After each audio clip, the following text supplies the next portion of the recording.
हौसले की तरकश में उम्मीद के तीर को जिंदा रखो। हार जाओ सब कुछ जीवन में, फिर भी जीने की उम्मीद को जिंदा रखो। Hello friends, Prabha Lodha positive vibes में आपका स्वागत करती है एक सकारात्मक कहानी के साथ।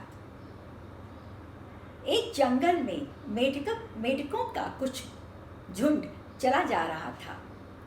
ठंडी हवा चल रही थी, पेड़ पौधे लहरा रहे थे, बहुत मस्ती में वो आगे बढ़ रहे थे। पीछे एक गड्ढा था। आगे के जो दो मेढक थे उस गड्ढे में गिर गए। सारे मेढक रुक गए। गड्ढा बहुत गहरा था। तब मेढकों ने जब झांक के देखा तो चिल्लाए कि तुम लोग अब वापस बाहर नहीं निकल पाओगे क्योंकि गड्ढा बहुत गहरा है। और जोर जोर से वो चिल्लाने लगे कि तुम लोग वहीं पे बैठ जाओ, कुछ नहीं हो सकता। एक मेढक जो उसमें था, जब उसने यह सुना तो वो चुपचाप वहाँ बैठ गया। दूसरा मेढक बार बार उछलकर बाहर आने की कोशिश करने लगा।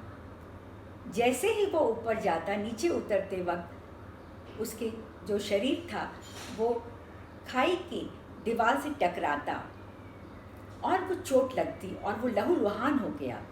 वो वापस ऊपर जाता, वापस नीचे आता और दीवार से टकराने के कारण उसके शरीर में से खून गिरने लग गया। जैसे ही वो नीचे आता तो कुछ मिट्टी के जो कण थे वो नीचे आने लग गए और धीरे धीरे वहाँ पे अंदर खाई के अंदर एक बेस बन गया। उसने अपना प्रयत्न नहीं छोड़ा। वो बेस के ऊपर आके खड़ा हुआ और बहुत जोर से उसने छलांग लगाई। जब दूसरी बार उसने छलांग लगाई तो वो बाहर निकल आया। जो मेढक बैठा हुआ था उसने देखा कि यह मेढक तो निकल के चला गया, मैं भी तो निकल सकता हूँ। उसने बेस पे आके खड़ा हुआ और बहुत जोर से प्रयत्न किया और छलांग लगाई। वो भी बाहर निकल आया।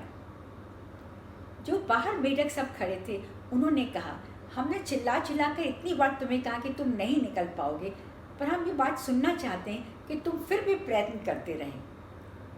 तब उस मेढक ने कहा कि जो मेढक पहले बाहर निकला था वो बहरा था, उसको सुनाई नहीं दे रहा था।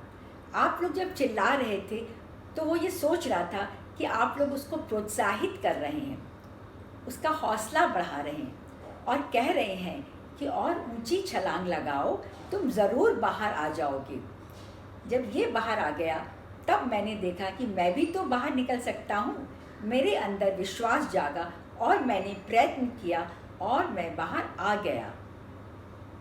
इस तरह से सब मेढक अपने अपने वापस चले गए, जंगल में वापस घूमने के लिए निकल पड़े। इस कहानी से हमें सीख मिलती है कि हमें अपने ऊपर आत्मविश्वास रखना चाहिए, अपने ऊपर भरोसा रखना चाहिए।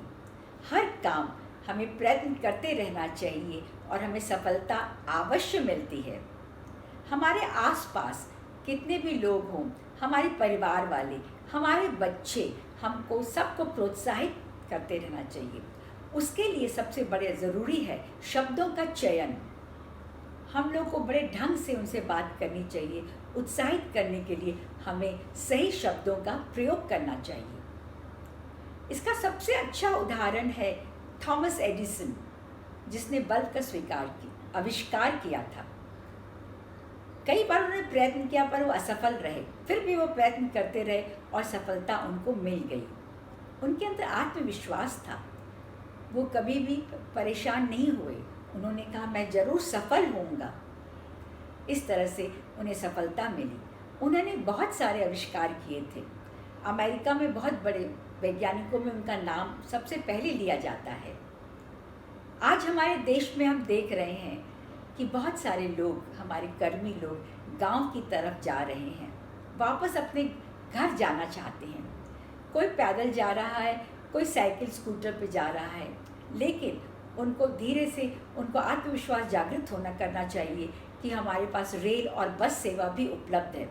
हम लोग धैर्य रखें और आराम से वो अपने गांव में पहुंच जाएंगे। इस तरह से उनमें आत्मसम्मान होगा और वो आत्मविश्वास के साथ वो अपने अपने गांव को जाएंगे।